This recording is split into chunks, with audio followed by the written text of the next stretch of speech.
êtes inscrite ce matin à ce webinaire? Est-ce qu'il y a des sujets en particulier, des questionnements que vous avez? Voilà, quelles sont vos attentes pour cette petite heure et demie qu'on a à passer ensemble? N'hésitez pas à me les marquer dans le chat. Alors, j'espère que vous voyez bien la présentation qui est en jaune. Alors, ce matin, on va parler effectivement de la santé digestive.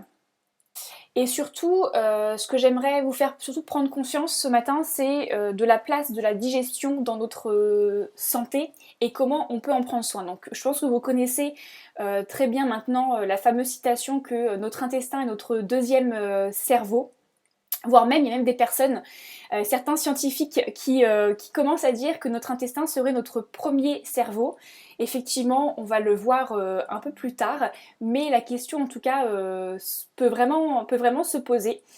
Alors pour les personnes qui me connaissent déjà et qui me suivent sur mes podcasts ou sur mes lives Instagram, etc., je parle quand même pas mal de la digestion. C'est un sujet, moi, qui me tient beaucoup à cœur. Donc, il y a quand même quelques éléments que vous connaissez certainement déjà. On va essayer d'aller un peu plus loin ce matin. Donc, en vous faisant vraiment prendre conscience que la digestion, c'est pas que notre intestin, c'est pas que aller aux toilettes, c'est pas que le ventre, c'est vraiment bien plus que ça.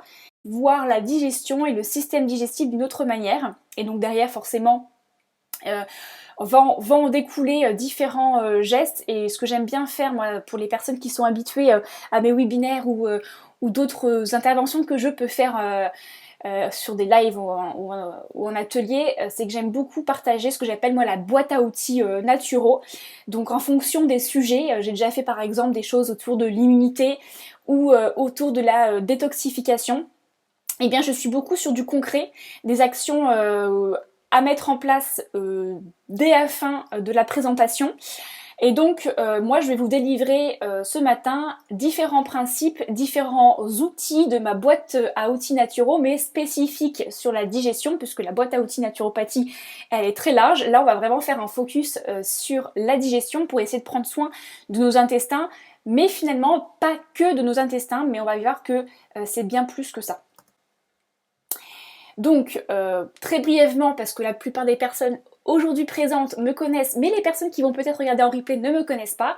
Donc, je m'appelle Alexandra, je suis naturopathe, donc certifiée du syndicat des professionnels de la naturopathie. Je suis également professeure de yoga et j'ai un cursus en ingénierie.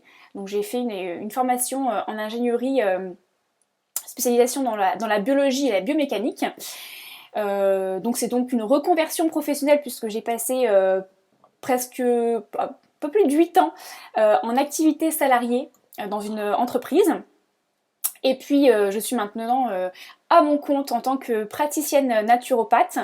J'anime également, donc je propose des bilans, donc des consultations en individuel. Je fais des accompagnements en individuel et j'anime également des ateliers, des webinaires en entreprise ou comme on le fait aujourd'hui pour des particuliers comme vous. Et puis j'ai également un site internet qui est plutôt tourné en blog sur lequel je propose pas mal d'informations supplémentaires sur différents sujets de la naturopathie et du bien-être au naturel, donc sous forme d'articles.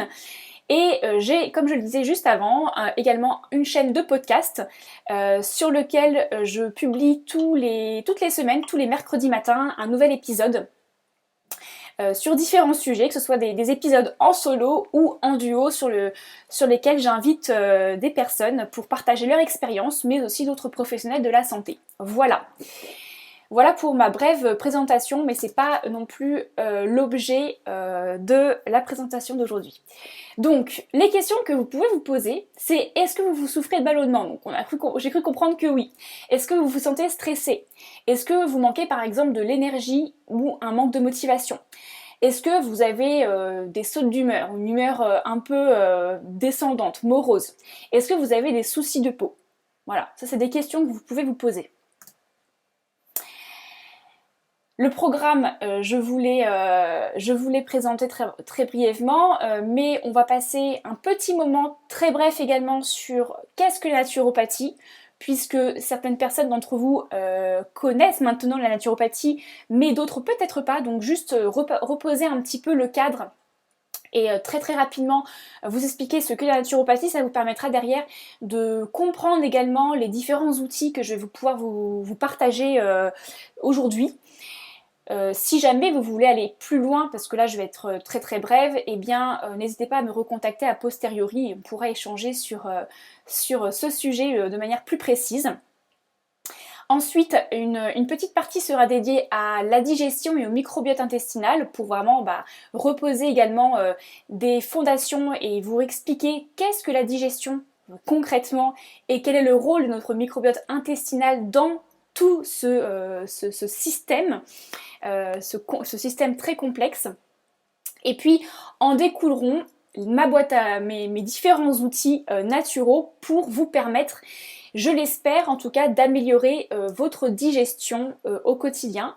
Et bien entendu, grâce notamment au chat, n'hésitez pas à partager aussi bien vos commentaires, vos remarques que vos incompréhensions et vos questionnements, de manière à faire ce moment avant tout un moment d'échange et de discussion et pas que non plus de la présentation. Alors, qu'est-ce que la naturopathie ?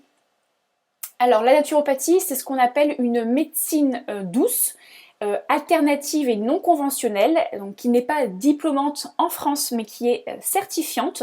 Elle est diplômante dans certains pays, notamment l'Angleterre, la Suisse, et puis je crois bien, je me demande même si en Allemagne ce n'est pas le cas également.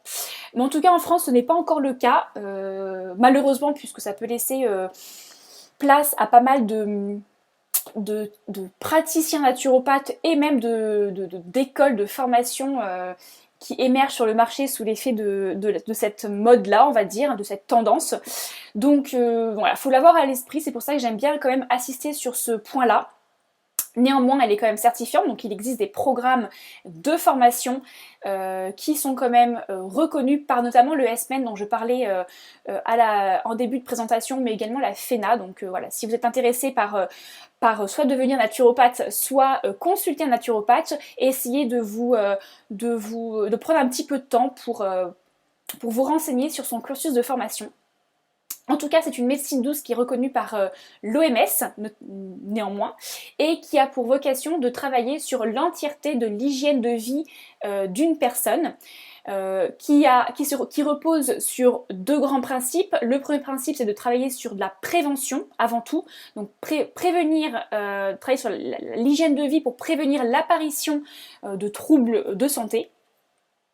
Et également, la deuxième chose très importante et qui diffère par rapport à l'approche, on va dire, ce qu'on appelle l'approche allopathique de la médecine traditionnelle, quand on va voir un médecin généraliste par exemple, eh bien c'est que on a une approche en naturopathie de causalisme et non pas de symptomatique. Donc en médecine traditionnelle, on parle d'approche symptomatique, c'est-à-dire qu'on va venir prendre des médicaments pour masquer, on va dire, et éradiquer un symptôme, mais généralement on ne prend pas le temps de trouver là où les causes qui ont engendré ces symptômes-là. En naturopathie, pour le coup, c'est ce qu'on va essayer de faire, c'est qu'on va essayer de trouver, via justement le travail sur l'hygiène de vie, trouver pourquoi justement ces troubles-là sont apparus, et donc trouver là où les causes qui ont pu faire apparaître, de manière à bien éradiquer ces symptômes à leurs racines et de manière beaucoup plus durable. Il y a aussi également une approche quand même symptomatique en naturopathie, puisque quand une personne se présente à un naturopathe et qu'elle présente déjà des troubles, eh bien on va essayer de la soulager en travaillant sur les différents piliers fondamentaux de la naturopathie dont je vais vous présenter juste après, mais également via d'autres techniques un peu plus naturelles et non pas des médicaments. Mais il faut garder à l'esprit que si vous venez voir un naturopathe, c'est pour de la prévention et ou pour travailler sur les causes de vos troubles. Voilà. Donc moi j'aime bien dire que le naturopathe c'est un peu le détective de la santé. Donc la naturopathie repose sur 3 piliers fondamentaux, j'ai même envie de dire plutôt 4. Le pilier lié autour de l'alimentation. Après, chaque naturopathe va avoir sa propre approche. Moi par exemple la mienne, on va être beaucoup sur l'alimentation intuitive. Donc forcément saine mais intuitive. Également le pilier autour de la mise en mouvement, donc là je l'ai appelé activité physique, mais moi je préfère parler de mise en mouvement, c'est-à-dire se dire que le corps doit sans cesse être en mouvement quotidiennement pour bien fonctionner. C'est encore différent de pratiquer une activité sportive intense tous les jours. Repose aussi sur l'aspect émotionnel, la santé émotionnelle. Et le quatrième pilier que je n'ai pas inscrit ici mais qui est aussi très important, c'est tout ce qui est autour de la régénération naturelle du corps via le sommeil. Voilà. Et donc autour de ces 4 piliers qui représentent les 4 piliers de l'hygiène de vie, eh bien vont graviter différentes techniques naturelles que l'on va pouvoir utiliser en naturopathie pour justement eh bien, booster certains aspects, soulager certains symptômes en parallèle d'un travail de prévention et de causalisme. Et donc les différentes techniques, peut-être que vous connaissez, eh bien c'est tout ce qui va être aromathérapie autour des huiles essentielles, la phytothérapie pour tout ce qui va être autour des plantes, les techniques respiratoires, les massages bien-être et réflexes comme la réflexologie plantaire, palmaire, faciale, le travail autour de l'eau également. Voilà, il y a pas mal d'autres techniques naturelles qui viennent, sur lesquelles nous on va pouvoir se reposer pour venir accompagner une personne qui consulte un naturopathe. Voilà pour l'aspect naturopathie, juste pour poser le cadre sur l'approche naturopathique. Je n'irai pas beaucoup plus loin, je n'irai pas plus loin tout simplement ce matin puisque ce n'est pas l'objet du webinaire. Ça prendrait beaucoup trop de temps, mais si vous avez des questions, n'hésitez pas à revenir vers moi a posteriori. Ce sera un plaisir d'en parler avec vous. Concernant la digestion. La question que vous pouvez vous poser, alors si vous êtes là, peut-être que vous avez déjà la réponse, c'est est-ce que, selon vous, vous avez une bonne digestion? N'hésitez pas à me mettre dans la barre de chat si, à votre avis, vous avez une bonne digestion.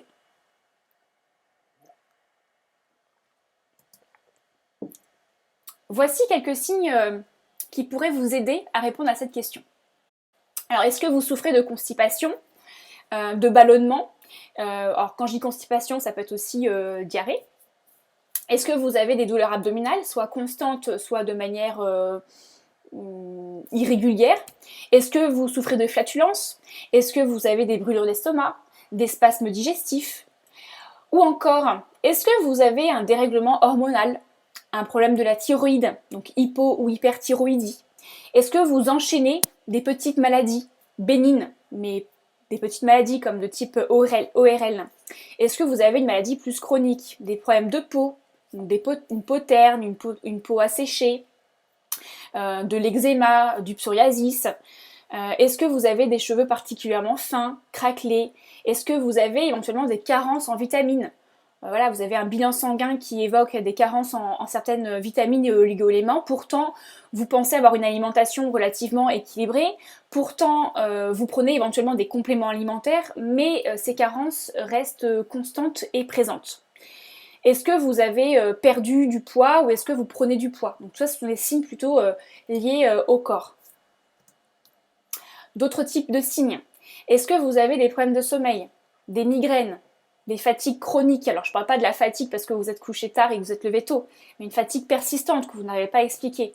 Est-ce que vous avez des sautes d'humeur, des soucis de déséquilibre émotionnel, on va dire, de l'anxiété, voire peut-être de la dépression, peut-être même un burn-out?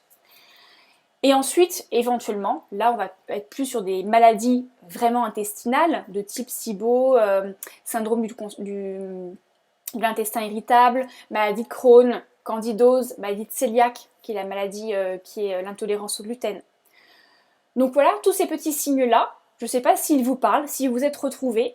Alors ne vous inquiétez pas, si vous en avez plusieurs, ne vous dites pas que c'est la fin du monde, absolument pas.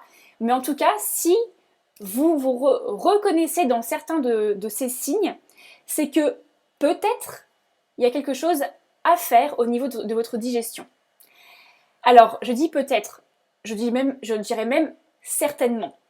Par contre, comme vous l'avez certainement compris quand j'ai présenté un peu la naturopathie, le corps est extrêmement complexe. Quand je parle de symptômes, j'ai parlé tout à l'heure de cause avec un S. Des fois, il n'y a qu'une seule cause, des fois, il y en a plusieurs. Donc le système digestif peut être une cause, une belle cause en tout cas de ces signes évocateurs, mais peut-être que ce ne sera pas non plus la seule cause. Voilà. Donc, mais en tout cas, sachez que tous ces signes-là, eh bien, sont liées à un potentiel dérèglement de votre système digestif. En tout cas, un affaiblissement de quelque chose dans votre digestion. On verra après ce qu'on appelle digestion. Alors finalement, maintenant, reposez-vous la question. Est-ce que vous pensez avoir une bonne digestion? Alors, je vais vous faire travailler un petit peu ce matin. N'hésitez pas à utiliser la barre de chat. Selon vous, quel est le pourcentage d'adultes en France qui souffrent de troubles digestifs? Allez-y, on part aux enchères. Je vous fais un petit peu travailler ce matin, c'est pour éviter que vous vous rendormiez, on est quand même samedi. Eh bien, vous n'êtes pas très loin. Alors, Françoise Sécart a vu un peu loin, mais alors, Florian a dit 80. Bon, en tout cas, ça veut dire que vous avez quand même conscience que la digestion, c'est quand même quelque chose de très central. Alors, on n'est pas à ces chiffres-là, mais près de 50% des adultes en France souffrent de troubles digestifs. On a 25% qui seraient des douleurs abdominales, des gaz, des flatulences, et 22% de personnes disent avoir un transit irrégulier, donc soit de la constipation, soit de la diarrhée, soit une alternance constipation et diarrhée, soit même des selles qui sont irrégulières, donc à ne pas aller aux toilettes tous les jours. Alors justement, je me permets de mettre une petite... je sème une petite graine. Sachez qu'un transit, la régularité d'un transit dit normal, c'est entre 1 à 2 fois par jour. Voilà. Donc, si vous n'allez pas aux toilettes, on va dire, tous les jours, c'est qu'il y a un souci. Soit que peut-être vous ne mangez pas assez par rapport à vos dépenses, soit que votre système digestif est un peu fainéant. Et le souci derrière ça, c'est que finalement, il faut savoir que les intestins, c'est ce qu'on appelle un organe émonctoire en naturopathie. Donc il y en a plusieurs des organes émonctoires, notamment les intestins. Un organe émonctoire, c'est un organe qui élimine les toxines, les déchets du corps, ce dont le corps n'a plus besoin et qui au contraire intoxifie le corps. Donc si on n'a pas cette évacuation de déchets qui se fait par les selles entre autres, pas que les selles mais notamment les selles entre autres, eh bien ça veut dire qu'une partie de ces déchets-là reste dans votre corps.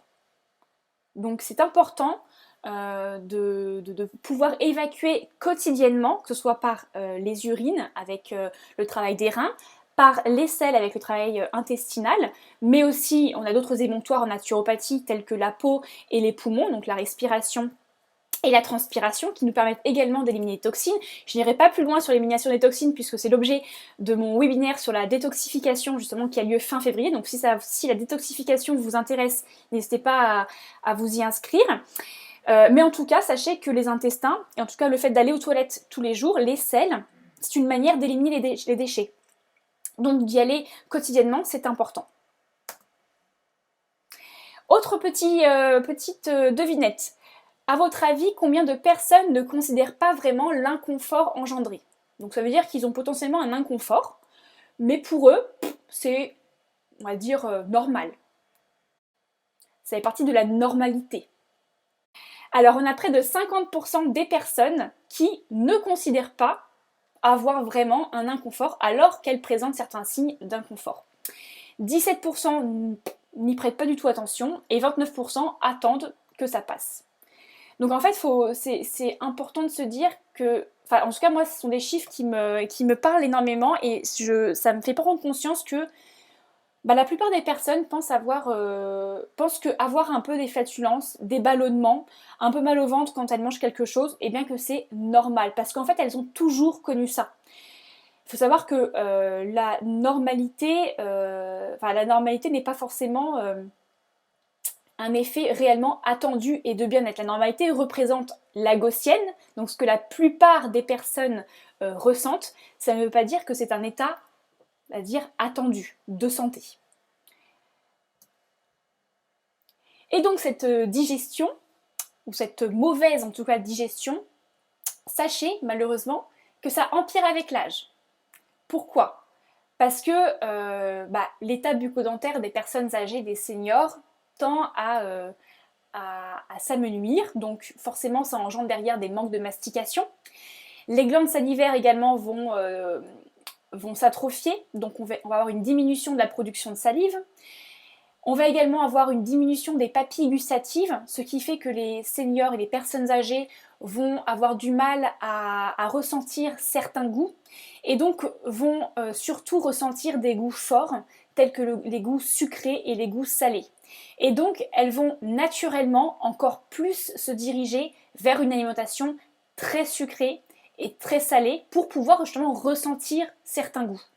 Or, une alimentation qui est très sucrée et très salée, je pense que je ne vous apprends pas grand-chose en vous disant que ce n'est pas l'alimentation dite saine et équilibrée. Et c'est une alimentation qui, derrière, va engendrer en tout cas une difficulté dans la digestion. Ce sont des alimentations qui est dite compliquée à digérer. Donc ça va d'autant plus rendre difficile le travail digestif pour ces personnes-là. Et aussi, on va avoir une diminution de ce qu'on appelle le péristatisme au niveau de l'œsophage et de l'intestin. Donc le péristatisme sont des espèces de contractions qui se font au niveau de la paroi de l'œsophage et de la paroi des intestins qui permettent de faire bouger justement les déchets, alors les aliments dans l'œsophage et les déchets, les sels dans les intestins de manière à les faire avancer au fur et à mesure dans le système digestif et pour les intestins de les faire s'éliminer vers l'extérieur. Et donc on a une réelle diminution de cet effet mécanique chez les personnes âgées, ce qui fait que derrière aussi elles ont des soucis de digestion et notamment de transit irrégulier. Donc c'est important de prendre conscience que la digestion c'est quelque chose de central et que comme ça peut empirer avec l'âge, il faut s'en intéresser tout de suite. Voilà, il n'est jamais trop tard, mais c'est maintenant. Alors le gluten, je voulais juste faire une petite parenthèse sur le gluten parce que quand on parle de digestion, souvent on parle de gluten et en tout cas, moi, ce que j'observe souvent auprès de mes clients, par exemple, c'est qu'il y a pas mal de personnes qui se plaignent de ballonnements le matin, le soir, voire tout du long de la journée. Des sensations de fatigue, surtout après le repas.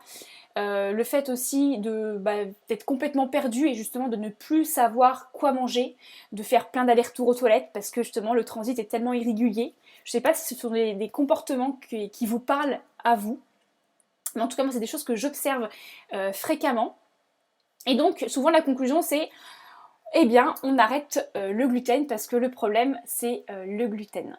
Alors, ce que je souhaite quand même dire, c'est que 1% de la population est dite intolérante au gluten. Seulement 1%. Donc, la maladie donc ce qu'on appelle la maladie de cœliaque, elle représente que 1% de la population, en tout cas aujourd'hui. La maladie de cœliaque, c'est une pathologie qu'on dit dite auto-immune, donc qui est liée au système immunitaire. Le système immunitaire perçoit la protéine gluten comme un ennemi et donc va se mettre en fonctionnement. Et ce qui va engendrer derrière, justement, la destruction des villosités intestinales que l'on a là, qui permettent en fait l'absorption et l'assimilation des nutriments et des vitamines vers le sang. L'absorption des vitamines et l'assimilation des vitamines et des nutriments se fait au niveau de la paroi intestinale, même de l'intestin grêle, donc de la paroi intestinale vers le sang, et c'est facilité et c'est permis par les villosités intestinales qui sont détruites lors de la maladie de cœliaque. Mais ça ne représente que 1% de la population. Donc de là à supprimer totalement le gluten, est-ce que c'est vraiment nécessaire? Êtes-vous vraiment intolérante? Peut-être que c'est le cas. Mais juste posez-vous la question et dans ce cas, faites des tests. Il y a réellement des tests qui permettent de détecter la maladie de cœliaque. Donc avant de faire une éviction alimentaire et d'éradiquer totalement de votre alimentation certains produits qui pourraient derrière vous apporter de la frustration et donc derrière du craquage sur des aliments qui ne sont pas forcément sains, mais aussi le fait d'éradiquer des aliments comme ça, c'est potentiellement un risque de carence alimentaire. Eh bien, voilà, il faut juste avoir ça en tête et se dire que le gluten, je ne dis pas que le gluten c'est quelque chose qu'il faut consommer de manière très importante toute la journée. Il faut savoir que le gluten, c'est une protéine qui se comporte comme une colle, et donc effectivement, c'est quelque chose qui n'est pas forcément très simple à digérer, mais ça reste quelque chose qui est nécessaire, c'est une protéine, et donc à petite dose et de manière juste équilibrée dans son alimentation, si vous n'êtes pas intolérant, il n'y a pas de souci en soi à consommer du gluten. Il y a des aliments en plus qui sont plus ou moins riches en gluten. Le gros souci aujourd'hui, c'est le blé en fait, puisque le blé, par rapport au blé ancien, est extrêmement plus riche en gluten qu'il ne l'était avant. En fait, l'homme l'a génétiquement modifié de manière à le rendre beaucoup plus industrialisable et pour permettre également de concevoir et de confectionner du pain beaucoup plus facilement puisque le blé et la pâte, du coup, est beaucoup plus élastique. C'est ça le vrai problème. C'est pas le gluten en tant que tel. Donc c'est toute une question de qualité et une question de quantité. Voilà. Vous avez d'autres céréales qui sont qui contiennent du gluten et pour autant qui sont très intéressantes en termes de nutrition et qui seraient malheureusement qui serait dommage d'éliminer si vous n'êtes pas intolérant au gluten. Donc je parle par exemple quelles sont les céréales type anciennes qui contiennent du gluten et qui sont très intéressantes. On a le petit épeautre par exemple qui contient du gluten, peu, mais qui en contient quand même. On a le seigle qui contient aussi du gluten, mais qui est une céréale très intéressante. On a l'orge également, on a le millet. Et après, on a aussi d'autres céréales qui sont aussi très intéressantes, qui ne contiennent pas gluten, mais qui sont intéressantes à intégrer dans son alimentation, de type avoine, à condition qu'il soit certifié sans gluten, parce qu'on a de l'avoine qui peut être contaminée en gluten. On a aussi par exemple le sarrasin, qui est une céréale très intéressante qui ne contient pas de gluten, le quinoa aussi, qui est très intéressant. Mais voilà, tout ça pour vous dire, pour faire prendre conscience que le gluten, oui, le gluten actuel c'est un problème surtout sur le blé, mais l'intolérance au gluten, ça ne concerne pas la majorité de la personne, loin de là. Donc la maladie de cœliaque qui est dite l'intolérance au gluten, effectivement, par contre, si elle est détectée, et si c'est votre cas, impacte beaucoup de choses. Ça engendre beaucoup de manifestations digestives et ce qui derrière engendre également de l'anémie et des carences en vitamines puisque justement les villosités intestinales sont détruites et cette absorption au niveau de la paroi intestinale ne se fait plus, ou en tout cas se fait de manière très minime et donc les personnes peuvent être, en tout cas les personnes atteintes de la maladie de cœliaque sont souvent très carencées. Et donc derrière, ça induit d'autres maladies de type des hémorragies, une dépigmentation cutanée, même des troubles au niveau hormonal, voire même de l'ostéoporose. Donc voilà, c'est pas une maladie à prendre à la légère, néanmoins, elle ne concerne pas tout le monde, loin de là. Pourtant, et je crois que ce sera la dernière petite devinette, selon vous, combien de personnes, combien de Français consomment des produits sans gluten en France? Donc on a quand même 34% des Français qui consomment des produits sans gluten. Et pour autant, 1% sont vraiment intolérantes au gluten. Donc, ce que je disais, le problème, en fait, c'est que peut-être que vous avez effectivement des ballonnements, des flatulences, etc. Mais c'est pas forcément que vous êtes intolérant au gluten. Donc, la solution derrière, ce n'est pas de faire une éviction, d'éradiquer. C'est plutôt, le souci derrière, c'est qu'il y a un souci au niveau de votre digestion. Pas au niveau de votre système immunitaire.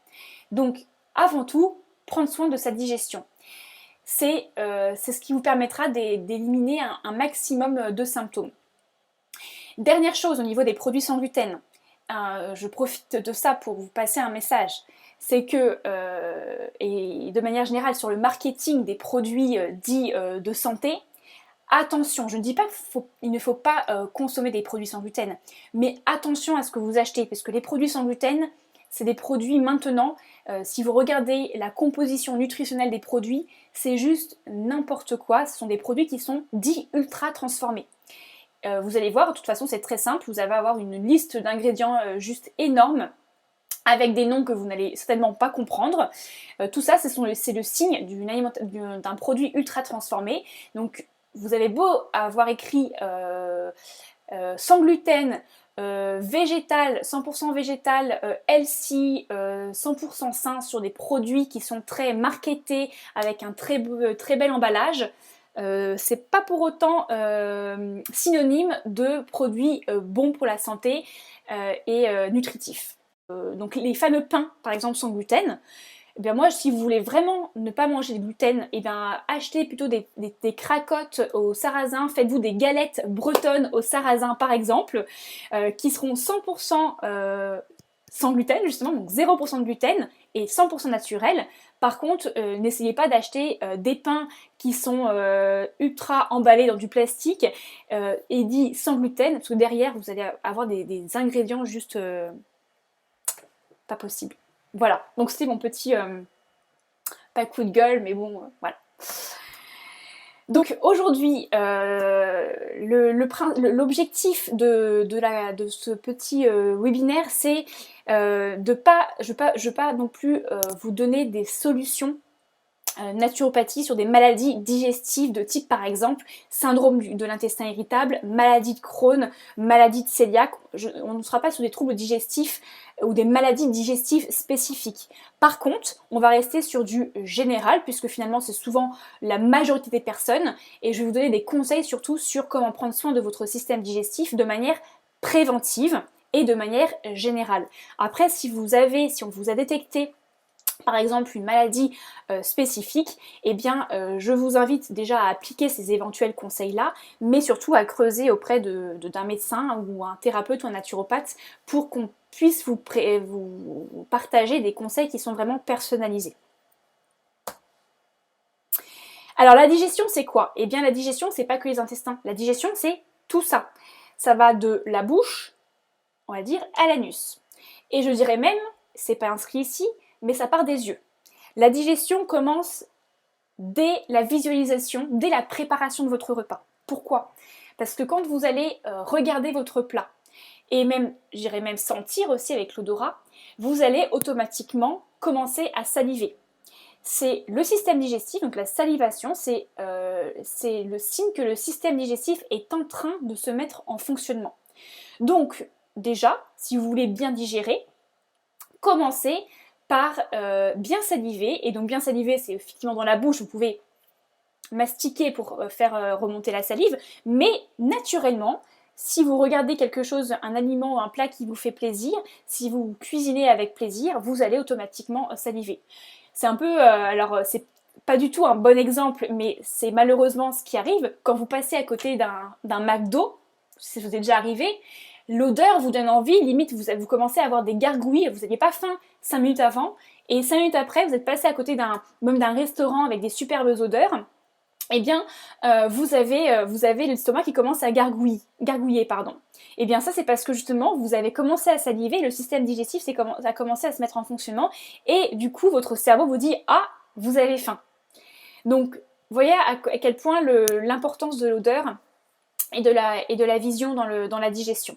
Et ensuite, effectivement, on a tous les autres organes, l'estomac, le foie, la vésicule biliaire, le pancréas et bien entendu la digestion basse, donc tout ce qui est intestin grêle et gros intestin. Donc tous ces organes-là rentrent en considération dans la digestion au total, au complet.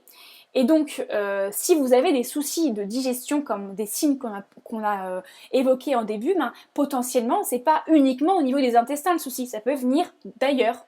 Ça peut être les intestins et autre chose, ça peut venir du foie par exemple, un foie qui n'arrive pas à bien travailler, donc peut-être un foie qui est en surcharge. Ça peut venir aussi de l'estomac par exemple, peut-être que vous avez un estomac qui n'est pas assez acide.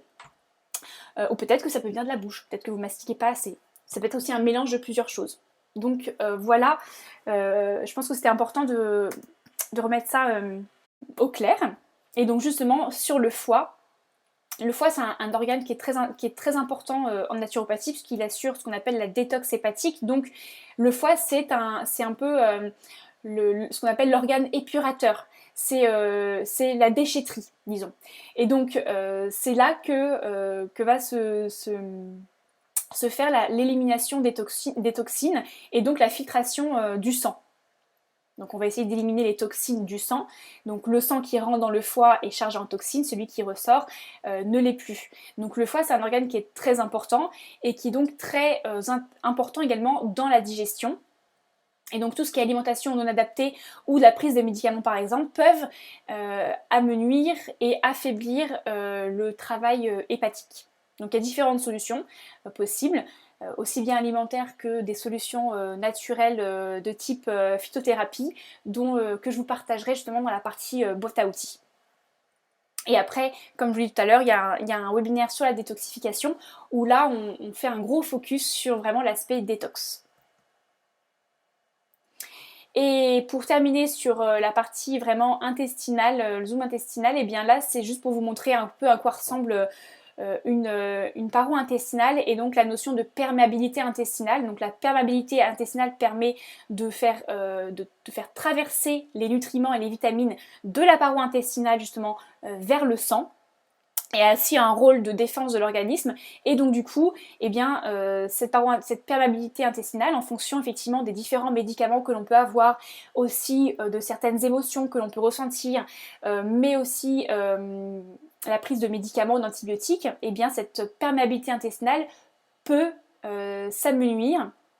Et là, on peut aussi on peut avoir ce qu'on appelle une porosité intestinale. Donc en fait, ce qu'on peut voir là, chaque villosité, chaque endocyte a une séparation, sont séparés d'une certaine distance. Et donc si vous avez une porosité intestinale, et bien cette distance est agrandie, puisque les entérocytes, pardon, ils sont attaqués. Et donc là, on a un passage de gros déchets dans le sang, qui sont quelque chose d'anormal et qui peut d'ailleurs provoquer justement une intoxication de l'organisme. Donc la perméabilité intestinale, c'est quelque chose de très important et qui peut être détérioré par notre alimentation, entre autres. La digestion, c'est quelque chose de très complexe, comme je l'ai dit, et qui est très importante. C'est pour ça que je dis depuis tout à l'heure que c'est un rôle central, puisque dans le système digestif, et notamment dans les intestins, on a 500 millions de neurones, on a 80% du système immunitaire, et ça représente 39 000 milliards de bactéries, autant dire que c'est largement plus que nos cellules, des cellules vivantes de notre corps. Donc nous sommes bactéries. Et les bactéries, c'est le microbiote intestinal. Donc je vais juste vous présenter un petit peu ce que c'est le microbiote. Donc c'est quoi, à quoi il sert et qu'est-ce qui engendre, on va dire, un microbiote sain ou malsain. Donc le microbiote humain, c'est quoi? Ce sont des bactéries, des champignons, des virus. Il y a plusieurs microbiotes, on parle souvent du microbiote intestinal, mais le microbiote humain, c'est certes un microbiote intestinal, mais c'est aussi le microbiote buccal, c'est aussi le microbiote au niveau de la peau, donc les bactéries au niveau de la peau, et c'est aussi le microbiote vaginal pour les femmes. Donc tout ça, en fait, ce sont des lieux où nous avons des bactéries qui sont extrêmement importantes et qui est unique. Et ça, je pense que c'est important, et j'aime bien insister sur ça. Le microbiote, votre microbiote, qu'il soit vaginal, buccal ou intestinal, il est unique. Alors certes, nous avons un microbiote semblable entre nous, ça veut dire qu'on a tous des bactéries, on a tous certaines souches de bactéries en commun, mais on a aussi des bactéries qui nous sont spécifiques, et également la quantité de bactéries que nous avons en fonction des souches, la répartition des souches de bactéries que nous avons dans notre microbiote nous est totalement individuelle et spécifique. Ça signifie quoi et pourquoi je souhaite insister sur ce point-là? C'est parce que prendre des probiotiques que la voisine a pris ou qu'on nous a conseillé sans forcément nous poser plus de questions sur notre hygiène de vie ou sur ce qu'on a pu vivre avant, etc., ou voire même si on n'a pas de cartographie de notre microbiote intestinal, eh bien, c'est le risque de prendre un probiotique, par exemple, qui ne vous servira absolument à rien. Puisque dans les probiotiques, nous avons certaines souches, en quantité qui diffèrent, et donc derrière, si ce probiotique-là ne correspond pas à votre microbiote qui vous est spécifique, il y a de fortes chances que ça ne fonctionne pas, ou que ça ne fasse rien. Des fois ça peut fonctionner, mais c'est pas en tout cas un effet garanti. Donc les probiotiques, oui, c'est important d'en prendre sous forme de cure, surtout quand on a pris des antibiotiques, mais c'est aussi important de ne pas prendre n'importe quel probiotique. Et donc prendre un bon probiotique, c'est quoi? C'est idéalement connaître notre empreinte digitale de notre microbiote intestinal, ça c'est dans l'idéal, c'est pas forcément toujours simple, mais c'est possible, je vais vous en dire juste un petit mot après. Et surtout, c'est de se dire, on prend un probiotique, pourquoi? Est-ce que c'est parce que j'ai pris un antibiotique? Donc quel type d'antibiotique j'ai pris? Pour voir quelles bactéries auraient pu être impactées. Et puis, quel type d'alimentation j'ai? Donc voilà, c'est vraiment important de savoir qu'on n'a pas tous le même microbiote. Et ensuite, pour savoir, parce que je vous ai fait un petit teasing, pour savoir quel est notre, de quoi est constitué notre propre microbiote intestinal, c'est pas simple, mais c'est possible maintenant. Il y a notamment, si vous me suivez, peut-être que vous l'avez déjà vu, mais il y a une entreprise française qui s'appelle Nahibu, Nahibu, qui est une entreprise qui est située à Rennes et qui est spécialisée dans le microbiote intestinal justement et qui commercialise des kits pour faire des prélèvements de sel et qui permet derrière, après analyse en laboratoire, de vous livrer une cartographie de votre microbiote intestinal. Donc quelle souche vous avez, dans quelle répartition, est-ce que vous avez une dysbiose intestinale, donc une dysbiose ça veut dire que vous avez plus de bactéries pathogènes que de bactéries qui sont bénéfiques. Et puis potentiellement derrière, quels sont les éventuels affaiblissements de votre système immunitaire, puisque le système immunitaire est impacté par le microbiote intestinal. Donc voilà, c'est une cartographie qui quand même assez générale et qui vous est individuelle en fonction de votre prélèvement de sel que vous pouvez faire vous-même. Donc voilà, donc si ça vous intéresse, n'hésitez pas à aller voir, ça peut être quelque chose à creuser. Et donc le microbiote intestinal, il est important et il se conçoit dès le plus jeune âge. Il se conçoit dès la grossesse et notamment il y a plusieurs choses qui impactent la formation de votre microbiote intestinal, l'alimentation de votre mère, mais également est-ce que vous avez subi un accouchement naturel ou pas, puisque lors du passage, en tout cas en accouchement par voie basse, vous avez été en contact avec la flore vaginale de votre maman qui vous a permis de commencer à constituer votre microbiote intestinal, l'allaitement aussi, et ensuite, au fur et à mesure de votre vie, les différents choix alimentaires que vous avez pu faire, les différentes maladies auxquelles vous avez pu faire face, mais aussi si vous avez... que vous êtes quelqu'un de particulièrement stressé ou anxieuse, ou encore si vous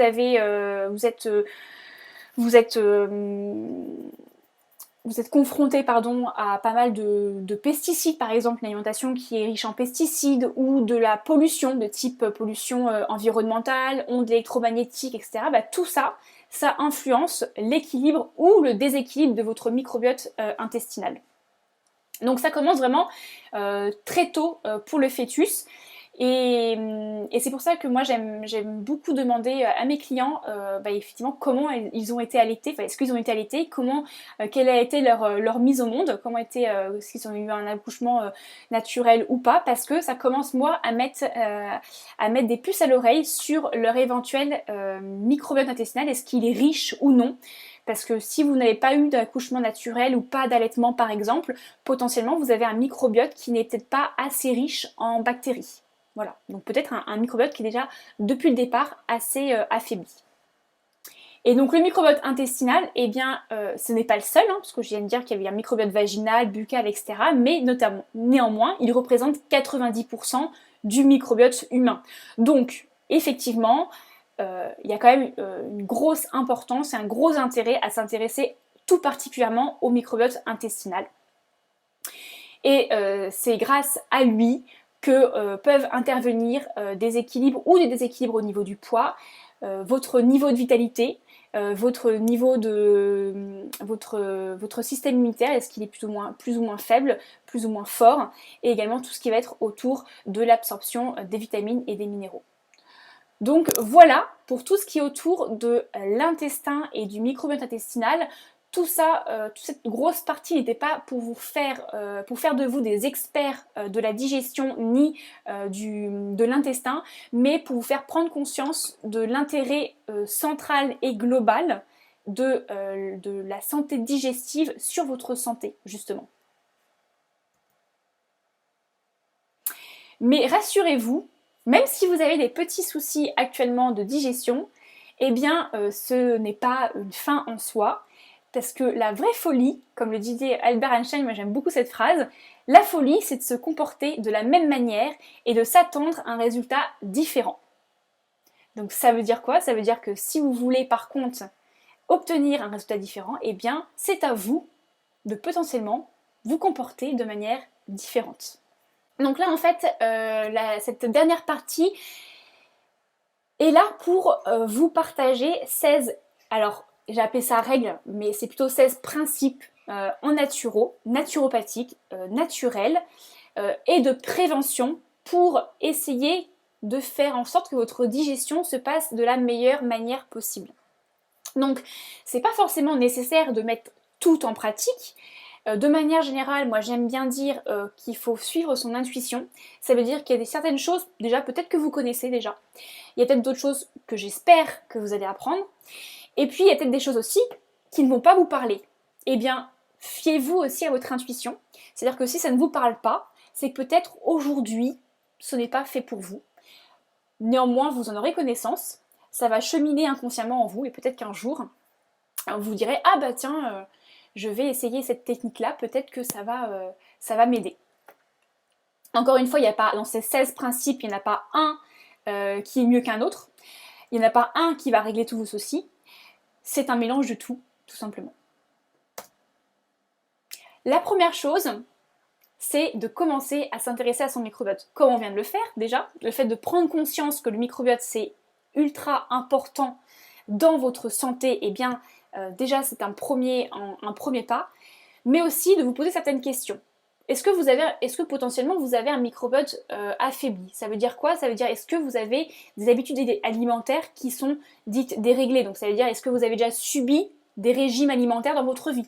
Posez-vous la question. Est-ce que vous avez des régimes restrictifs, peut-être pour perdre du poids, ou potentiellement parce que vous aviez une maladie et que pendant un temps donné, il a fallu que vous éradiquiez certains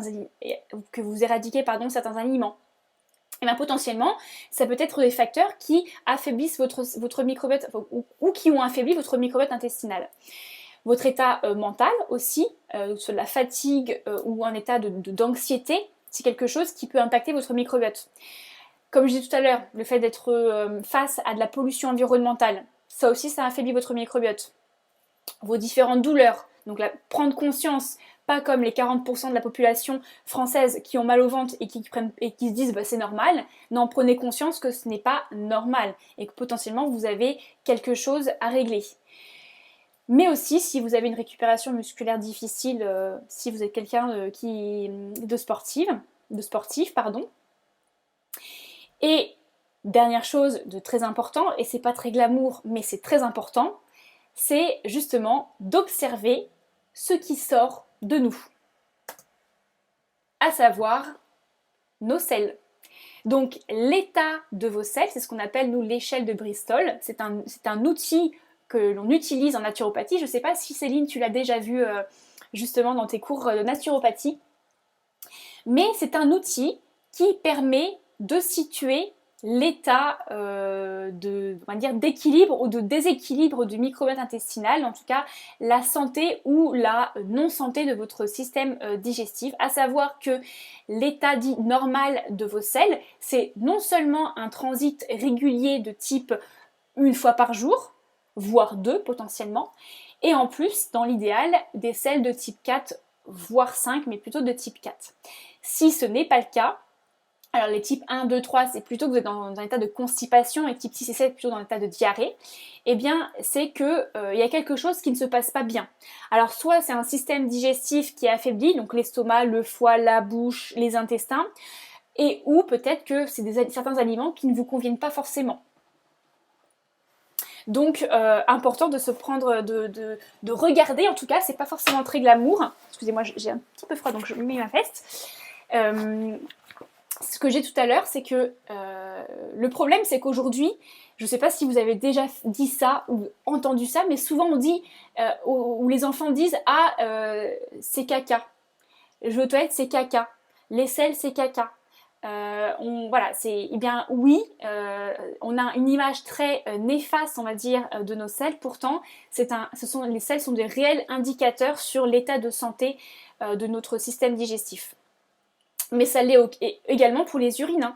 Regardez vos urines, la couleur de vos urines, ça en dira long sur l'état de vos reins, mais également l'état de votre foie. Tout comme votre langue, le matin par exemple. Regardez votre langue le matin, ça vous en dira long sur votre surcharge hépatique par exemple.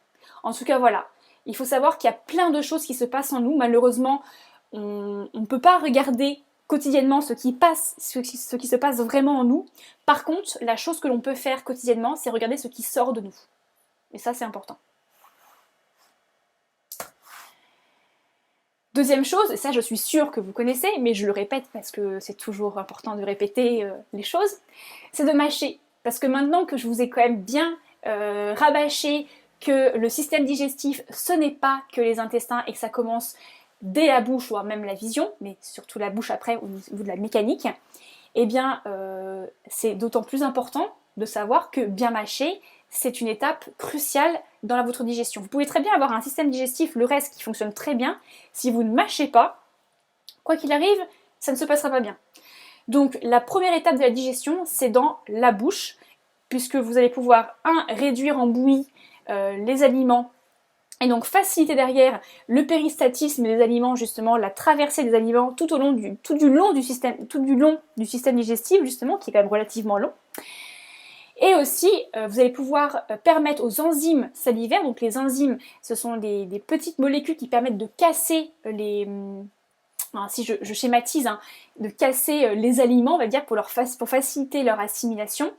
Eh bien, une grosse partie des enzymes, notamment, qui permettent de détruire les glucides, se situent dans la salive. Donc, si vous ne salivez pas assez, si vous ne mâchez pas assez, eh bien, les enzymes ne pourront pas bien travailler. Donc une partie de la digestion ne pourra pas se faire. Et sachez que le corps est bien fait, donc le reste du système digestif va essayer de compenser. Mais il va compenser,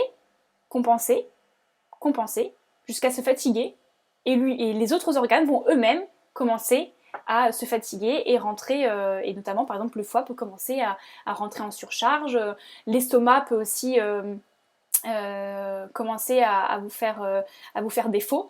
Donc chaque étape, le corps est bien fait, il comble des manques par exemple, mais chaque étape est cruciale et un corps comble des manques, mais pas sur la durée. Tout est important tout le temps. Donc une astuce que j'aime bien moi partager, c'est bien poser sa fourchette entre chaque bouchée et ne la reprendre que quand la bouche est finie, est vide.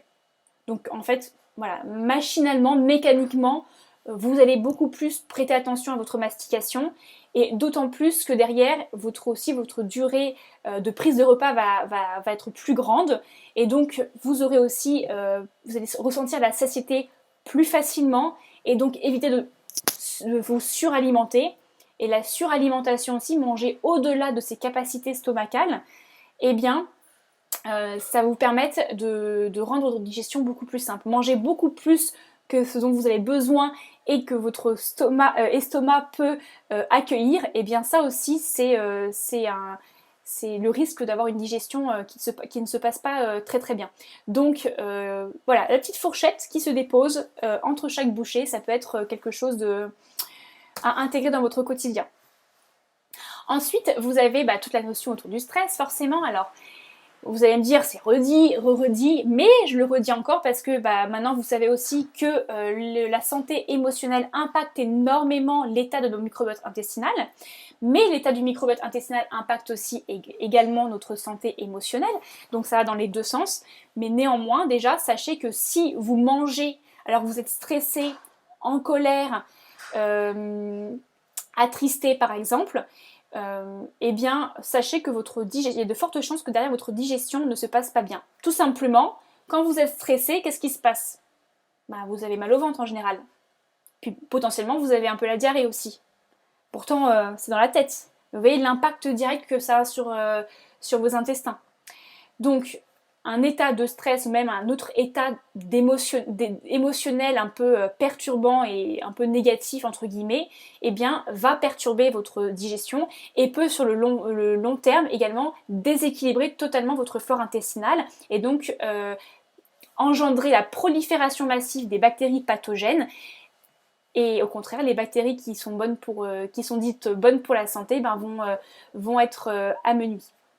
Donc travailler sur son stress, c'est important, vous avez plein de solutions possibles en fonction après de peut-être ce que vous faites déjà, en fonction de potentiellement ce qui vous parle à l'instant T. Vous avez la méditation, elle peut être guidée. Vous avez des applications qui permettent par exemple de tester la méditation guidée. Vous avez par exemple Seven Mind ou Petit Bambou ou Meditopia si vous voulez faire la méditation guidée. Vous avez aussi YouTube. Les exercices de relaxation, que ça peut être de la sophrologie, des exercices de respiration profonde, la cohérence cardiaque par exemple.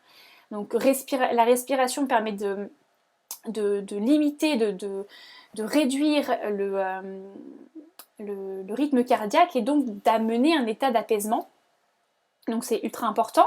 Vous avez aussi par exemple, je l'ai mis là, les méthodes comme le sound bath, c'est le bain sonore. Donc là c'est une petite vidéo, je vais pas le mettre parce que vous n'allez pas entendre le son avec le webinaire, on peut pas faire comme ça, mais je vous enverrai le lien exact. Alors vous pouvez en trouver plein, mais vous pouvez taper sur YouTube bain sonore par exemple, ou sound bath, et en fait c'est de la musique en fait à partir de bols tibétains. Et je ne sais pas si vous avez déjà, par exemple, fait un cours de yoga.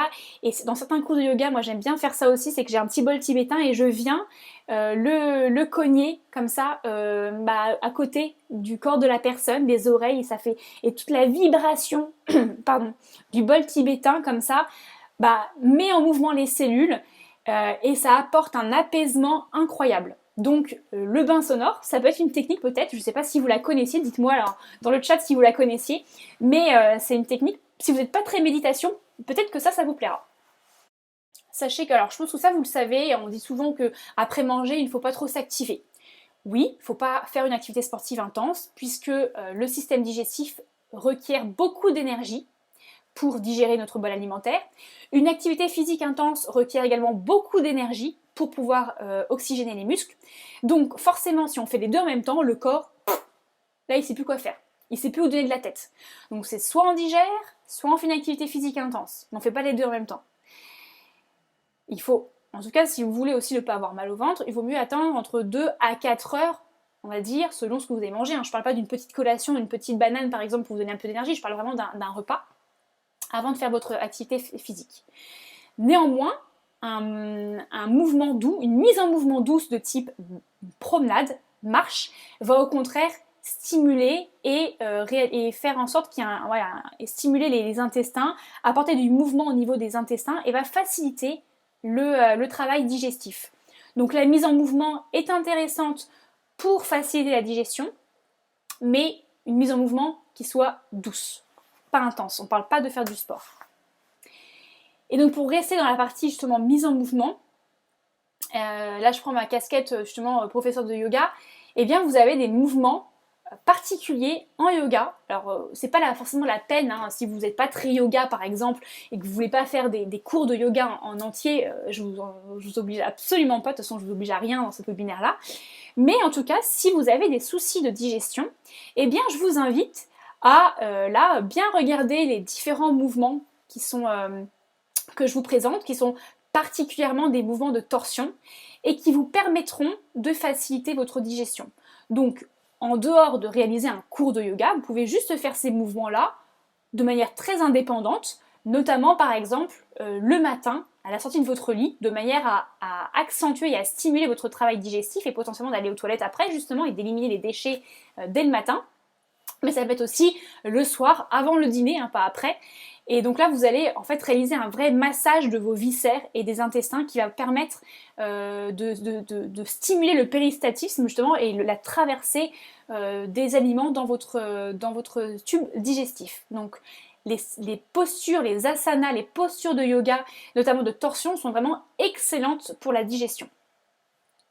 Alors vous pouvez aussi le faire sur une chaise tout simplement, vous pouvez vous faire une torsion comme ça sur la chaise ou ramener votre buste au niveau de vos cuisses quand vous êtes assis sur une chaise. D'ailleurs ce sera excellent si vous restez longtemps assis sur une chaise, si vous travaillez par exemple, et bien de faire quelques pauses comme ça où vous venez vous mettre en mouvement, faire des torsions, basculer votre buste vers l'avant. Ça va notamment stimuler votre digestion et en plus ça va permettre de dénouer certaines douleurs au niveau de la nuque, au niveau de la colonne vertébrale. Donc c'est vraiment, vraiment bénéfique sur tous les plans. Mais vous avez aussi, et donc là on est plus sur les asanas, les postures, mais plus sur les pranayama.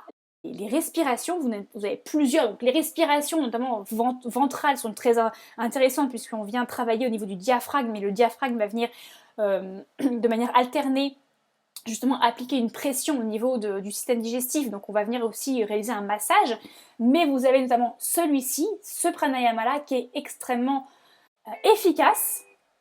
Donc vous voyez un petit peu ce qui se passe, en fait on va venir aspirer totalement le nombril vers la colonne vertébrale et le relâcher. Et donc l'aspiration et le relâchement du nombril et du ventre peut se faire de manière alternée et va permettre justement de créer un massage ultra efficace au niveau des intestins. Vous voyez un peu comment ça se fait. Donc ça demande un petit peu d'expérimentation, mais en tout cas c'est très très efficace. Personnellement, ça fait maintenant quelques années que je fais le matin un peu de... Donc moi je fais de la mise en mouvement, je fais du yoga, etc. Mais du coup j'inclus pas mal de postures de torsion le matin. Et j'y associe cette respiration-là, ce pranayama-là, sans parler de ma vie personnelle, mais sachez qu'après derrière c'est efficace pour éliminer les déchets.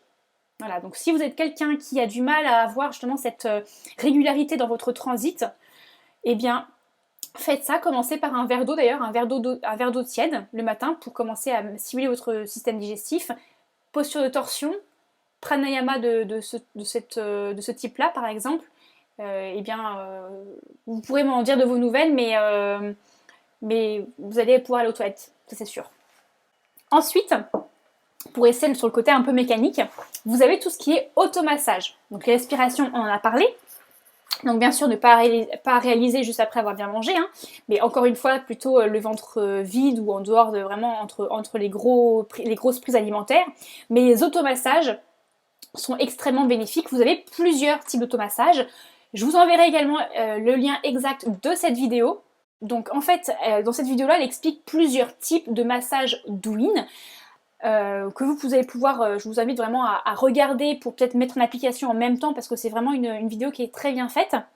Mais aussi tout simplement, vous pouvez prendre votre paume de main droite et faire un massage qui part des côtes au niveau des côtes à gauche, de votre côté gauche, et vous venez comme ça descendre tout en appuyant sur votre ventre pour passer sous le nombril et revenir par votre côté droit. Et vous faites des cercles comme ça au niveau de l'estomac, des côtes, et vous appuyez, sans non plus vous faire trop mal aux côtes, mais vous appuyez quand même bien. Le faire allonger, c'est plus simple, comme ça on arrive à plus appuyer. Et donc ça va aussi faire un massage des viscères et ça va permettre d'accentuer le péristatisme et la traversée du bol alimentaire au niveau des intestins, et ça vous permettra d'aller aussi plus facilement aux toilettes. Donc voilà, ce sont des petites techniques intéressantes que vous pouvez intégrer. Sixième principe, je le disais tout à l'heure concernant les évictions alimentaires, non, si vous n'avez pas une pathologie particulière de type cœliaque ou autre, parce qu'il y a d'autres maladies qui induisent d'éradiquer certains aliments, mais de manière générale, si vous n'avez pas une pathologie particulière, une allergie ou autre chose, ce n'est pas nécessaire d'éradiquer des aliments. Alors après, peut-être que vous avez, selon votre régime alimentaire et vos convictions, si vous êtes par exemple végétarien ou végétalien, peut-être forcément, mécaniquement, vous allez forcément enlever les aliments de votre alimentation. Mais en tout cas, de manière générale, avoir une bonne digestion n'est pas synonyme d'enlever des aliments dans son alimentation. Voilà, on peut les enlever pour certaines conditions, mais pas de manière systématique. Voilà, je voulais juste le rappeler ici. Par contre, si vous souhaitez faire évoluer votre alimentation, notamment, et là je peux que vous encourager dans ce sens à intégrer beaucoup plus de végétal dans votre alimentation, sans parler de régime alimentaire 100% végétarien ou végétalien, mais même si vous êtes quelqu'un d'omnivore ou même de flexitarien, le végétal doit rester la part la plus importante dans votre alimentation. C'est l'aliment qui va vous donner le plus de nutriments et de vitamines. Bien entendu, on ne met pas les protéines, etc. Mais en tout cas, avoir une bonne part de végétal, c'est très important. Mais attention, qui dit alimentation végétale, y compris les produits complets, pâtes complets, riz complet, et quinoa, etc., eh bien ce sont des aliments qui sont très riches en fibres. Les fibres sont excellentes, hein, c'est ce qui permet justement aussi d'avoir un bon transit régulier, mais c'est aussi quelque chose potentiellement qui peut être agressif pour la paroi intestinale, c'est irritant. Et en plus, les intestins ont besoin de s'adapter. Si vous êtes quelqu'un qui à la base ne mangeait pas beaucoup de végétal et que vous faites un peu un on-off et que tout d'un coup vous passez sur un régime quasiment 100% végétal, soyez-en sûr que vos intestins, ils vont rien comprendre. Donc comme tout changement, ça doit être progressif pour être durable et bien vécu. Donc, si vous avez l'envie de mettre beaucoup plus de végétal dans votre alimentation et que ce n'est pas forcément le cas aujourd'hui, soyez patient et patiente et prenez le temps d'intégrer ces aliments au fur et à mesure par petites doses. Potentiellement, par exemple, pour des personnes qui, sur un temps donné, ne peuvent pas manger beaucoup de fibres parce qu'elles ont un souci et qu'elles ont besoin de laisser au repos leur système digestif et donc de ne pas trop le solliciter par trop de fibres, et bien dans ce cas, n'oubliez pas de consommer par exemple des jus de légumes pour avoir quand même un apport en vitamines et en minéraux, parce que c'est ça qui va vous apporter d'énergie. Et l'avantage des jus de légumes, c'est que vous allez avoir toutes les vitamines et toute l'énergie vivante de votre aliment sans avoir les fibres justement. Donc n'oubliez pas ça. Donc soyez juste progressif et prenez le temps de faire évoluer votre régime alimentaire progressivement pour que vos intestins et votre microbiote s'adaptent au fur et à mesure. Huitième principe, c'est un tas de plein de petits gestes d'alimentation à avoir en cuisine. Par exemple, de faire tremper ses légumineuses et ses fruits à coque. Si vous achetez vos légumineuses et vos fruits à coque en vrac, il faut savoir que ces légumineuses et ces fruits à coque sont des organismes vivants qui se défendent. Pour se défendre, ils ont des antinutriments et l'acide phytique qui engendre une indigestion, en tout cas une difficulté à être digéré par le prédateur. Dans ce cas-là, le prédateur, c'est nous. C'est nous qui mangeons la légumineuse et le fruit à coque.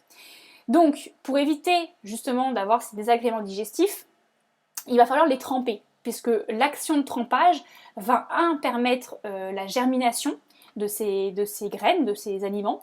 Donc on va pouvoir amplifier certains apports en nutriments. Par exemple, les amandes, quand elles sont trop trempées, elles sont 4 fois plus riches en calcium que non trempées.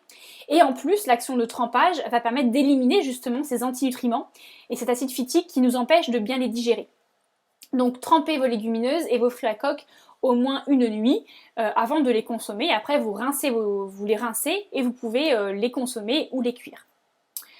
Et en plus, ça va augmenter, ça va plutôt réduire le temps de cuisson de vos légumineuses. Si jamais vous les achetez, les légumineuses en conserve par exemple ou en bocaux, pensez bien à les rincer, surtout. Ensuite, autre chose qui pourrait vous apporter un mieux-être digestif, éventuellement, c'est de retirer la pellicule des pois chiches et des amandes. Puisque la pellicule que vous avez sur les pois chiches et celle que vous avez sur les amandes est extrêmement épaisse et relativement indigeste.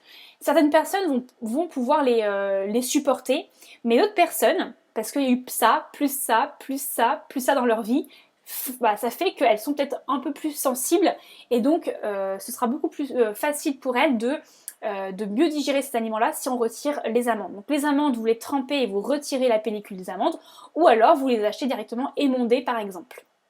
De toute façon, vous allez voir, hein, si vous trempez une amande et que vous l'émondez vous-même, vous allez voir l'épaisseur de la peau d'amande.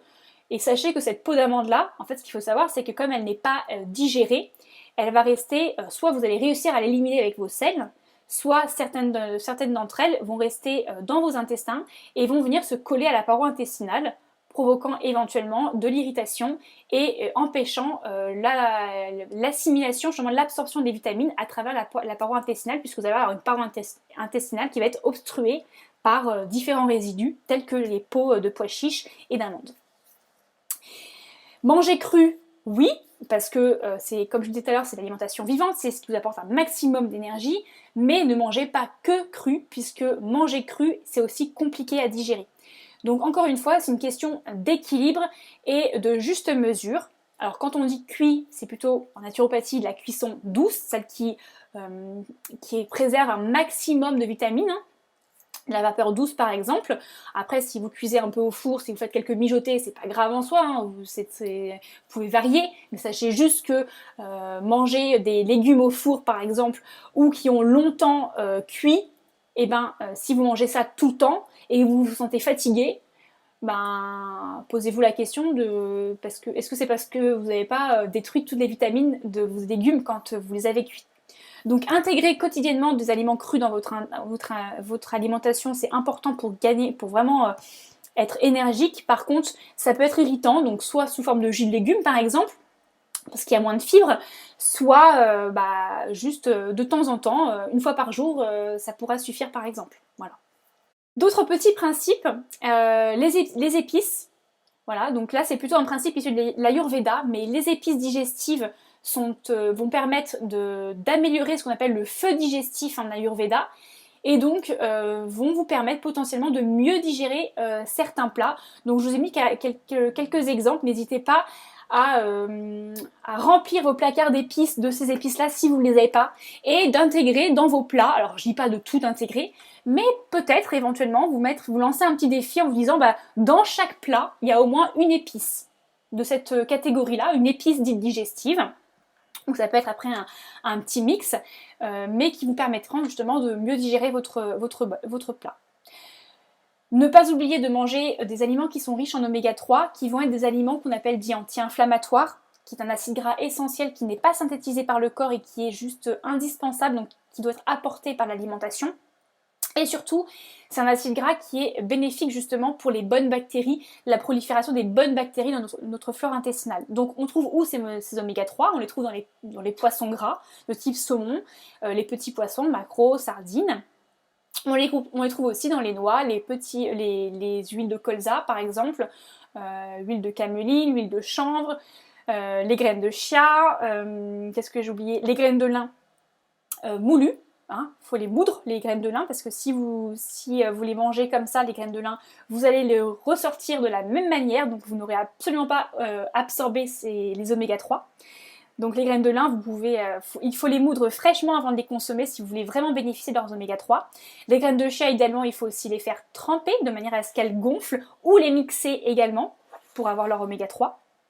Et voilà, en tout cas, veillez à avoir dans votre alimentation de manière quotidienne, tous les jours, au moins une de ces sources d'oméga 3. On est tous carencés, on n'a jamais assez d'oméga 3 dans notre alimentation, donc il ne faut pas bannir ces bons gras-là. Et ensuite, dernier gros principe, on va dire, c'est ce qu'on appelle la combinaison alimentaire. Alors, la combinaison alimentaire, c'est quoi ? C'est le principe de se dire que dans l'alimentation, alors c'est un principe naturopathique, dans notre alimentation, on va avoir des protéines, des glucides, et on va avoir les lipides. Et donc, le principe de la combinaison alimentaire dit que certaines de ces familles-là ne sont pas compatibles entre elles lors de la digestion. Pourquoi ? Parce que certaines de ces familles se digèrent à des vitesses différentes et aussi se digèrent dans des milieux d'acidité différents.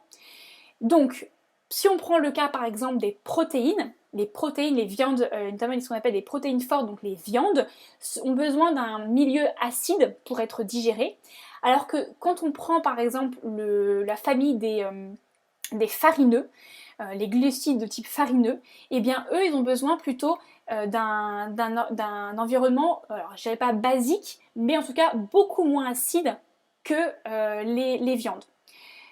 Et donc si on mange les deux en même temps, c'est encore une fois, le corps il va avoir du mal à tout gérer en même temps. C'est certes une très belle machine, mais de là à produire un milieu acide et basique en même temps, ça va être compliqué pour lui. En tout cas, on va beaucoup lui en demander. Donc, la combinaison alimentaire dit qu'on va essayer d'éviter certaines familles entre elles qui ne se digèrent pas dans les mêmes conditions et plutôt privilégier d'autres mélanges. Premièrement, c'est de se dire qu'on a des aliments qui se digèrent à des vitesses différentes. Je vous enverrai les infographies, peut-être qu'elles sont un peu petites là, je vous enverrai les infographies en plus gros pour que vous les ayez, voire que éventuellement vous les imprimiez si vous le souhaitez. Donc là, ce tableau-là vous récapitule un peu la durée de digestion pour chaque catégorie d'aliments. Grosso modo, ce qu'il faut retenir ici, c'est surtout au niveau des fruits. Les fruits sont des aliments qui se digèrent très rapidement. Donc il faut plutôt les manger en dehors des repas ou alors en début de repas. Tout simplement parce que si vous mangez votre fruit cru, je parle cru, en dehors du repas, en dessert, comme on peut le faire souvent, eh bien ça veut dire que ce fruit-là, cet aliment-là, va attendre que le reste de votre bol alimentaire soit digéré avant lui-même d'être digéré. Et donc, qu'est-ce qu'il va faire ce fruit en attendant bien sagement à 37 degrés dans votre corps, et dans un niveau d'acidité assez important, il va commencer à fermenter, comme si vous le laissiez pourrir dans votre cave par exemple. Donc ces fermentations-là de fruits vont potentiellement derrière vous engendrer des ballonnements, des flatulences, des petites douleurs de ventre. Donc pour pas mal de personnes, ça peut ne pas faire grand-chose. Si vous mangez de temps en temps un fruit en fin de repas, c'est pas la fin non plus. Encore une fois, on parle bien de principes généraux et quotidiens. Les exceptions confirment la règle, on va dire. Mais de manière systématique, si vous avez déjà une digestion assez compliquée et de manière systématique vous mangez des fruits crus à la fin du repas, potentiellement posez-vous la question s'il n'y a pas quelque chose à améliorer de ce côté-là. Et donc là, vous pouvez soit terminer par un fruit cuit, soit manger plutôt vos fruits en dehors des repas. Et donc là, le fameux schéma qui vous récapitule bien le principe de la combinaison alimentaire. Et donc là, vous voyez par exemple que tout ce qui va être farineux et céréales, donc tout se digère très bien avec les légumes. Donc, une chose à garder en tête, c'est que vous pouvez tout manger avec des légumes.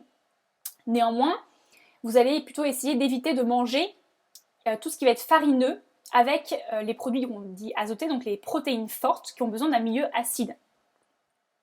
Idem, les sucres ont besoin d'un milieu acide et sont très rapides à être digérés, alors que les farineux ont besoin d'un milieu plutôt basique et sont beaucoup plus lents à être digérés. Donc on va éviter de manger des farineux avec des sucres par exemple.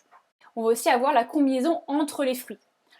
Il y a des fruits acides, des fruits qui sont mi-acides, mi-basiques, et des fruits qui sont basiques. Donc on va essayer d'éviter de manger des fruits ensemble des deux extrémités, donc les fruits acides avec les fruits basiques, on va essayer d'éviter de les manger et de les consommer ensemble. Par contre, on va potentiellement pouvoir manger soit que des fruits acides, soit que des fruits basiques, ou alors peut-être faire un mélange entre fruits acides et fruits semi-acides, et fruits basiques et fruits semi-basiques. Donc encore une fois, l'infographie est un petit peu petite ici, mais je vous l'enverrai à l'issue. Et donc là, je parlais des protéines fortes et des protéines faibles. En gros, qu'est-ce que c'est? C'est que protéines fortes, c'est tout ce qui va être viande, poisson, volaille, crustacés, les fromages. Les amidons faibles, et donc vont bien se marier avec des amidons faibles, donc des amidons qui ont besoin d'un milieu un peu plus basique, mais pas non plus complètement basique, parce que c'est pas des amidons forts, et donc vont mieux se digérer avec tout ce qui va être des flocons donc les flocons d'avoine par exemple, les potimarrons, les potirons, les patates douces, les châtaignes.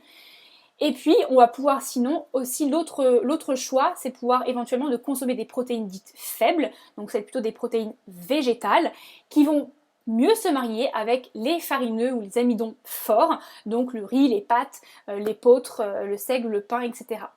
Donc plutôt le fameux poisson-riz, donc le poisson c'est une protéine forte et le riz c'est un amidon fort, donc fort et fort, ça se digère pas très très bien ensemble. Et en plus de ça, le poisson-riz sauce tomate, la tomate c'est un fruit acide, donc là on commence à chambouler pas mal de choses. Donc là, la combinaison alimentaire, c'est quelque chose d'assez poussé. C'est pas non plus la peine de faire une fixette sur ça. Je pense que c'est important en tout cas intéressant de connaître ce principe-là.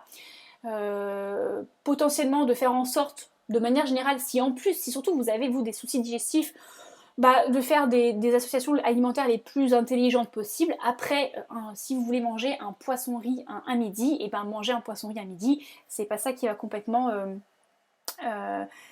détruire toute votre santé intestinale, mais en tout cas c'est une piste supplémentaire à explorer si jamais vous avez vraiment des troubles intestinaux qui persistent et que vous avez potentiellement tout fait et que rien ne fonctionne.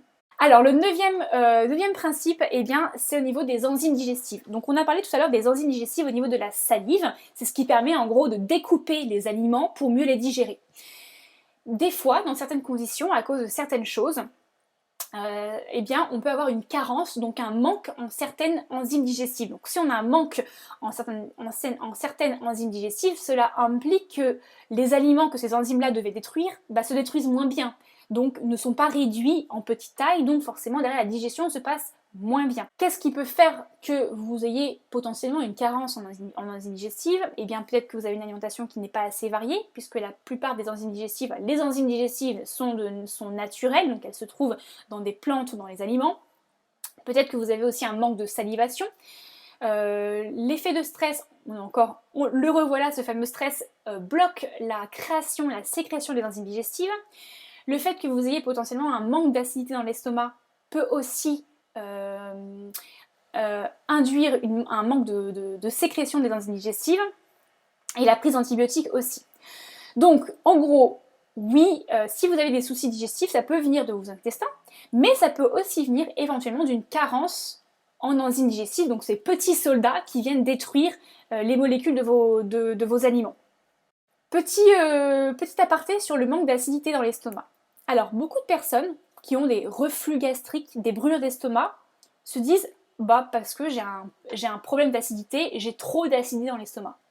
En général, c'est pas parce qu'elles ont trop d'acidité dans l'estomac, c'est qu'en général, elles ont un estomac qui n'est pas assez acide, qui ne produit pas assez d'acide chlorhydrique pour pouvoir digérer le bol alimentaire.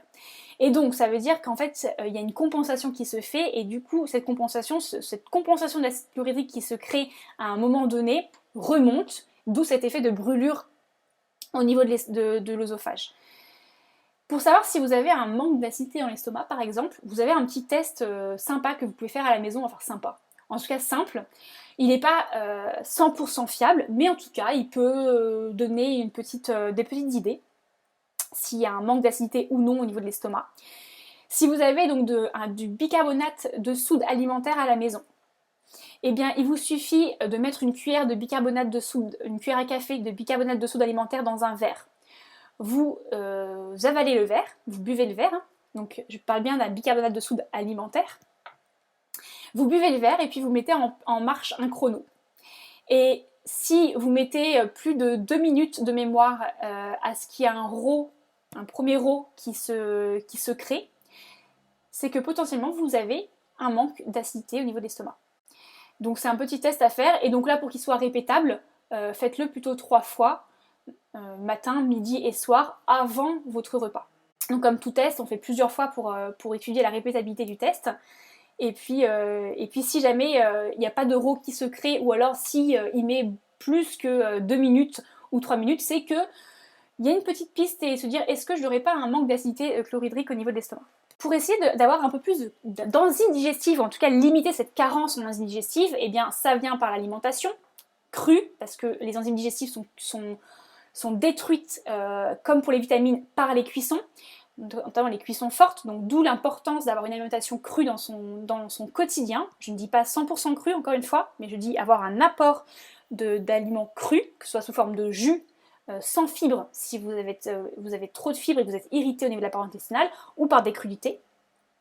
Des aliments qui sont lacto-fermentés, riches en probiotiques, les pousses germées par exemple. Donc, je ne dis pas qu'il faut tout manger, je dis juste que ce sont des sources éventuelles d'enzymes digestives. Les huiles d'olive par exemple, donc d'origine biologique, de première pression à froid. Le miel, le raisin, figue, tout ce que j'ai marqué là, avocat, papaye et ananas sont 2 fruits qui ont des enzymes digestives très bénéfiques. Je vous en parlais juste après. Bananes aussi, kiwi, mangue sont des fruits qui ont des enzymes digestives qui vont vous permettre justement de booster ces enzymes digestives. Ensuite, vous pouvez également, s'il y a toujours malgré tout ça éventuellement une carence en enzymes digestives, il y a toujours possibilité de vous supplémenter en enzymes digestives, comme vous pourriez faire une cure de probiotiques, vous pouvez aussi faire une cure d'enzymes digestives. Pourquoi pas, si vous avez pris des probiotiques par exemple, vous pouvez faire une cure de probiotiques et d'enzymes digestives en même temps. Donc là, c'est toutes les enzymes digestives qu'il existe. Donc vous avez l'amylase qui permet de dégrader l'amidon, donc tout ce qui va être produit glucides et céréaliers, qui se situe dans la salive, donc dans la bouche. La protéase qui permet de dégrader les protéines.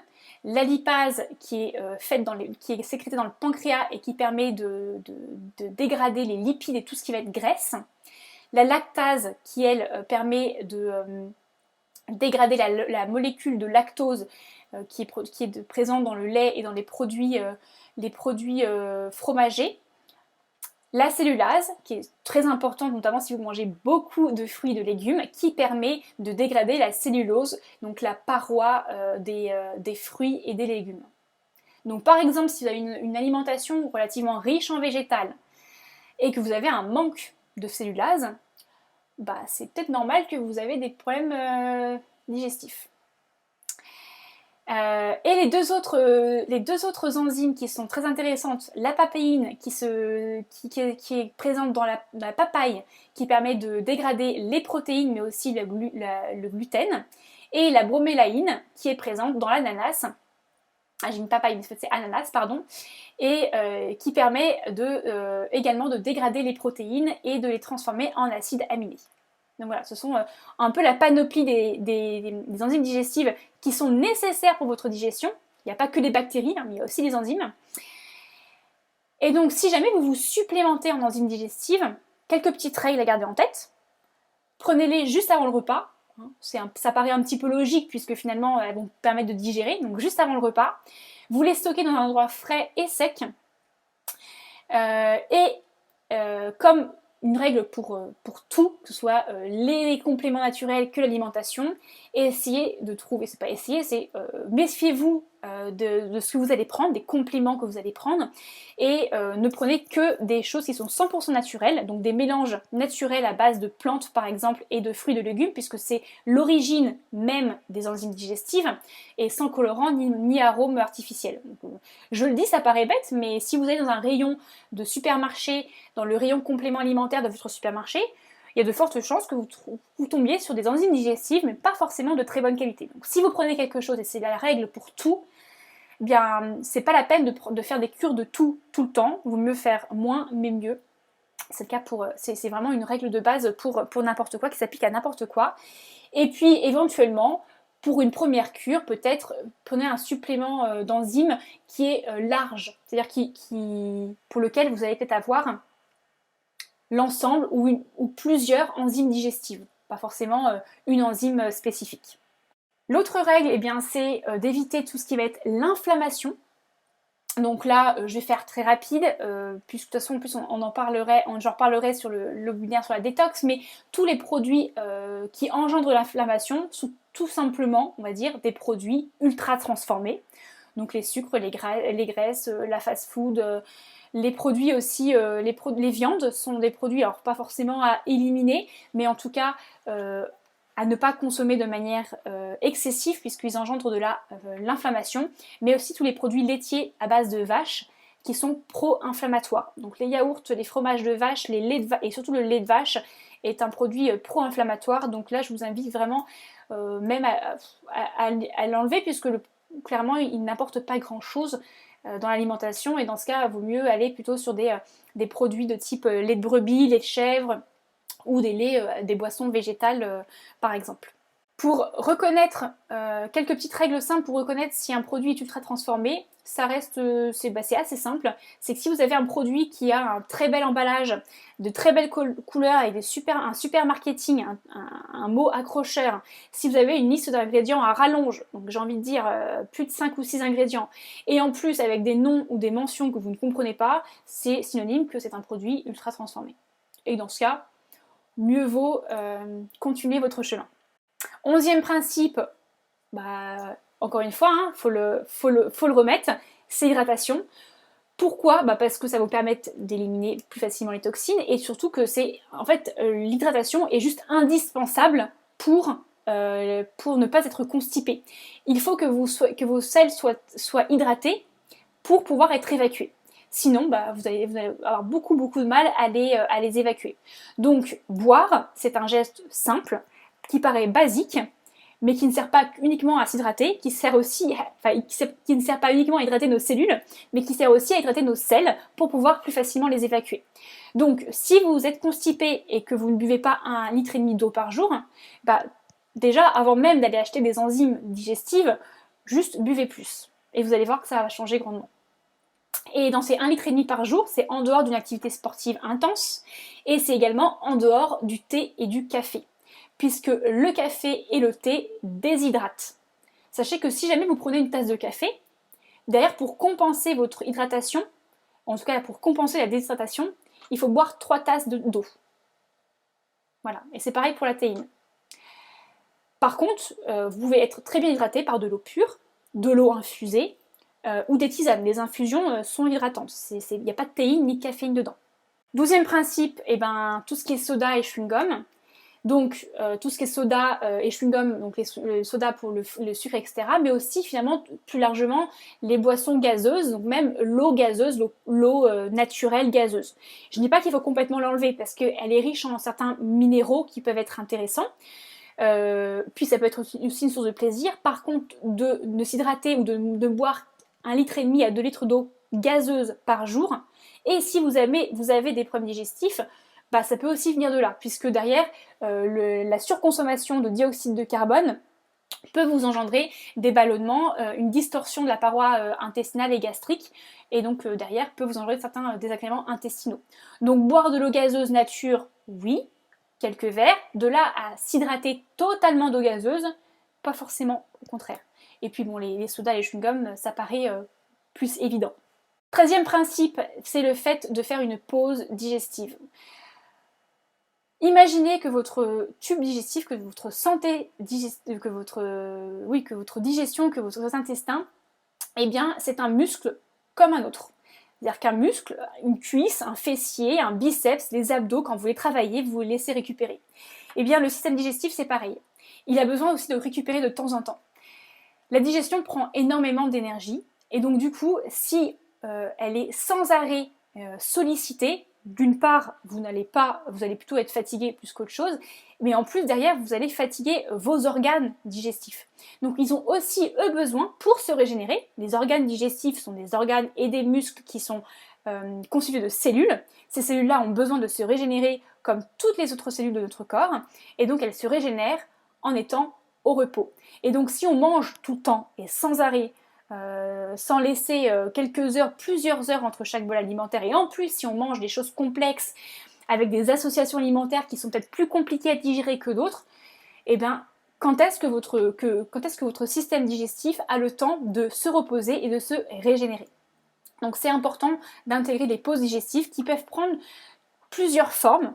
Ça peut être par exemple juste, pour certaines personnes, le jeûne intermittent. Donc le jeûne intermittent, c'est de se dire qu'on mange pendant une fenêtre d'heures, 8 heures, et que pendant 16 heures, on laisse vraiment pendant 16 heures la digestion se terminer sans rien manger d'autre, mais juste en s'hydratant. Ça permet vraiment au système digestif de bien éliminer le dernier bol alimentaire. Ça commence surtout très simplement par écouter ses sensations. Donc ne mangez pas si vous n'avez pas faim. Parce que si vous mangez alors que vous n'avez pas faim, c'est un surplus que vous allez apporter à votre système digestif. Il faut savoir écouter son corps. Le corps, c'est notre meilleur ami. Il peut aussi devenir notre meilleur ennemi si jamais on ne l'écoute pas assez. Donc si vous n'avez pas faim, ne mangez pas. Même si vous êtes malade et que vous dites « Oh, il faut que je prenne des forces », si en étant malade, vous n'avez pas faim, c'est parce que votre corps, il a besoin d'énergie pour faire autre chose que pour digérer. Et ensuite, vous avez par exemple aussi le fait de tout simplement manger pas forcément très complexe. C'est-à-dire que les Buddha Bowls qui sont très à la mode, qui sont extrêmement colorés, etc., c'est très sympa, il y a plein de choses, mais c'est compliqué. Au plus il y a de choses différentes dans son assiette, au plus c'est compliqué à digérer. Donc de temps en temps, pourquoi pas, pour se faire plaisir, en restaurant, etc. Si vous êtes quelqu'un qui a du mal à digérer, qui a des soucis digestifs, et bien déjà, commencez par manger un peu plus simple. L'équilibre alimentaire ne se fait pas sur un repas. Il se fait sur la journée, voire même la semaine. Donc si vous n'avez pas toutes les variétés d'aliments dans votre repas, c'est pas grave, vous prendrez autre chose à un autre repas. Ça permettra aussi de lâcher prise un petit peu sur l'alimentation. Et ensuite, dernière chose, vous pouvez faire une monodiète par exemple, c'est-à-dire vous alimenter sur un repas, voire même sur une journée, qu'avec un seul aliment, une typologie d'aliment. Comme ça, le corps, il a une seule chose à faire, il ne digère que cet aliment-là et pas autre chose. Donc ça peut être du riz par exemple, ça peut être de la pomme, ça peut être de l'ananas, ça peut être du raisin quand c'est la saison si vous n'êtes pas diabétique, parce que c'est un fruit qui est relativement sucré.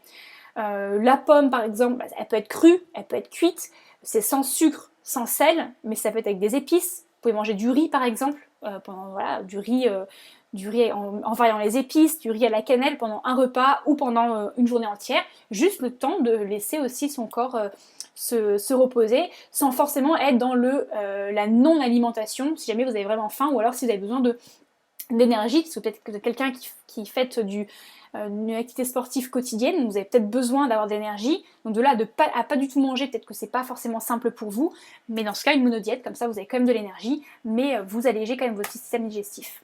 Le 14e principe, eh bien, c'est de réduire un maximum son exposition aux toxiques. Eh bien, je veux aussi faire assez rapide parce que c'est l'objet, pour les personnes qui ont déjà assisté à la webinaire détox, eh bien ça c'est une redite. Pour les personnes qui sont intéressées, c'est bientôt, c'est en février. Mais en tout cas, voilà, les médicaments, les produits de beauté ou d'hygiène corporelle ou même d'hygiène ménager, eh bien, sont des produits qui sont riches en pesticides et en plein de produits chimiques qui vont altérer le microbiote intestinal. Donc voilà, faut en avoir conscience. L'alimentation en conserve aussi. Donc par exemple, les conserves en aluminium. L'aluminium c'est un métal lourd. Et donc par transfert, on peut retrouver l'aluminium dans notre alimentation. Encore une fois, manger une boîte d'haricots verts pour dépanner, c'est pas grave. Ne s'alimenter que d'haricots verts par exemple en conserve. Eh bien, ce n'est pas ça qui va ni vous donner de l'énergie parce que c'est un aliment qui va être cuit et de longue conservation, et en plus potentiellement vous allez avoir des traces d'aluminium, et donc au fur et à mesure c'est des toxiques que votre corps va intégrer. Donc pourquoi pas plutôt aller sur des bocaux en verre dans ce cas, plutôt que des bocaux que des conserves en alu. Essayer de faire ses propres produits ménagers, ou en tout cas acheter le plus naturel possible. Et puis ensuite essayer d'aller sur une alimentation d'origine biologique ou j'ai envie de dire, d'agriculture raisonnée pour limiter son exposition aux pesticides, surtout si vous allez vous alimenter avec beaucoup de végétaux. Alors, j'ai dit ou agriculture biologique parce que c'est pas forcément nécessaire de manger 100% bio. Néanmoins, il y a quelques fruits et légumes qui sont, à mon sens, indispensables d'acheter en bio, ou en tout cas d'acheter auprès d'un agriculteur en qui on a 100% confiance, qui n'a pas forcément le label bio, mais néanmoins on sait qu'il n'utilise pas de toxines. C'est cela, pas de pesticides, c'est cela. Parce que ce sont des fruits et des légumes qui sont très fragiles. Donc si vous devez vraiment acheter bio ou faire très attention, c'est au moins cette liste-là. Ensuite, le 15e principe, ça vous le connaissez certainement, c'est les antibiotiques. Donc on ne prend pas d'antibiotiques systématiquement, maintenant ça devient usuel on va dire, donc c'est pas anormal. Par contre, si vous êtes amené à prendre des antibiotiques, dans ce cas prenez des probiotiques, et là ne vous posez même pas la question, ça doit devenir systématique. Je prends un antibiotique, et bien je prends un probiotique. Après, je refais le lien avec ce que je disais en début d'atelier, c'est que eh bien, tous les probiotiques ne fonctionnent pas, ça dépendra de votre microbiote intestinal, et ça dépendra également du type d'antibiotique que vous avez pris et le type de symptômes que vous avez. Est-ce que vous avez la constipation? Est-ce que vous avez une diarrhée? Des problèmes au niveau des problèmes vaginaux par exemple? En tout cas voilà, les probiotiques c'est systématique, mais ne prenez pas le premier probiotique qui vous vient. Renseignez-vous, demandez conseil auprès de parapharmaciens, demandez conseil auprès d'un médecin, d'un naturopathe. Ne prenez pas forcément le probiotique de votre mari ou de votre femme, ni de votre voisine par exemple. Et puis dans l'idéal, essayez de savoir de quoi est constitué votre microbiote intestinal. Là c'est vraiment le must du must, on va dire, c'est de dire quelle est la cartographie de mon microbiote intestinal, et ça potentiellement vous pouvez l'avoir avec ce prélèvement de sel qu'on peut faire avec Naïbou.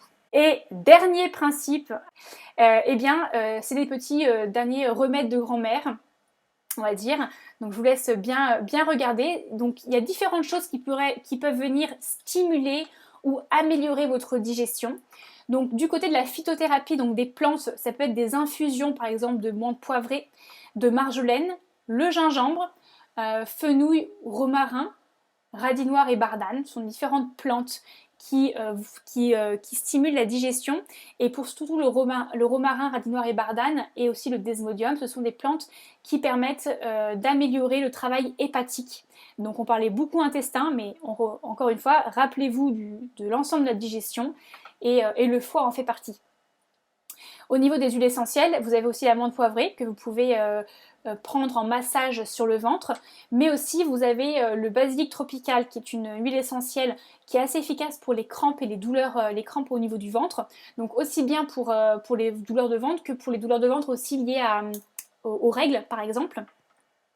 Et donc ça, et l'origan, le citron, thym et romarin pour le foie, et donc ça pour appliquer ces huiles essentielles en cutané, vous mettez une goutte d'une de ces huiles essentielles en fonction de ce que vous avez dans le creux de votre main avec de l'huile végétale et vous venez masser votre ventre ou votre foie si c'est plus au niveau du foie. Et donc pour parler du foie aussi, un geste de grand-mère indispensable notamment en hiver, c'est la fameuse bouillotte chaude à appliquer sur le foie pendant une demi-heure après, soit à chaque repas ou en tout cas après le dîner pour ensuite faciliter la régénération au niveau du sommeil. Le foie, c'est l'organe qui fonctionne avec une température la plus élevée. Il a besoin de 40 degrés Celsius pour pouvoir bien fonctionner. Donc l'hiver, effectivement, comme il fait beaucoup plus froid, le différentiel est plus important. Donc c'est important de venir stimuler le travail hépatique en facilitant son fonctionnement grâce à l'apport de chaleur locale, notamment la bouillotte chaude. Voilà. Et puis les deux dernières petites choses qui sont intéressantes éventuellement, ça peut être la cure d'eau argileuse ou la cure de charbon végétal, qui sont des substances qu'on appelle chélatrices, donc qui viennent absorber les toxines, et aussi notamment pour l'argile. L'argile a une propriété de réparation, on parle beaucoup de cataplasme au niveau de la peau par exemple pour des plaies, et bien ça a le même effet au niveau de la paroi intestinale. Donc une cure d'eau argileuse en interne peut éventuellement fonctionner comme pansement pour votre paroi intestinale si vous avez une petite porosité intestinale. De temps en temps, une petite cure, ça peut être intéressant de réaliser ça. Voilà, alors, encore une fois, c'est pas la peine de tout faire, vous pouvez essayer de tester une ou deux choses. Sur la cure d'eau argileuse, j'en dis pas forcément plus, mais n'hésitez pas, j'ai fait tout un live Instagram sur la cure d'eau argileuse. Donc je vous remettrai le lien éventuellement aussi dans le petit mail que je vous envoyais avec les différentes informations supplémentaires que je vais vous partager. Mais je parle pendant près d'une heure de l'argile. Donc voilà. Déjà que là, vous savez, j'ai déjà bien dépassé le timing. Donc là, sachez que pendant une heure, je parle d'argile si ça vous intéresse. Voilà. Eh bien, écoutez, j'ai terminé sur mes 16 principes de ma boîte à outils naturaux. Si vous avez des questions, n'hésitez pas. Je peux encore rester quelques minutes si vous avez aussi quelques minutes. Alors, Céline me dit, tu conseilles Onaterra pour les compléments alimentaires comme supplément enzyme par exemple? Oui. Alors Onaterra, oui, je conseille bien Onaterra, effectivement, de manière générale. Ils proposent de bons produits. Si vous voulez acheter ça en ligne, c'est une bonne marque. Il y a Aromazone aussi qui est intéressant pour les huiles essentielles. Par contre, de mémoire, Aromazone, c'est vraiment que huile essentielle. Donc Onaterra est beaucoup plus complète dans sa gamme. En tout cas, j'étais ravie de débuter ce week-end en votre compagnie. Et si vous avez d'autres questions a posteriori, n'hésitez pas à revenir vers moi. Et puis si le sujet de la détox vous intéresse, et bien on donne rendez-vous dans un mois pour un format similaire. Je vous laisse entamer et continuer votre week-end. Je vous souhaite un très bon week-end, un très bon appétit également. N'oubliez pas de bien mâcher. Allez, à bientôt. Au revoir, merci beaucoup.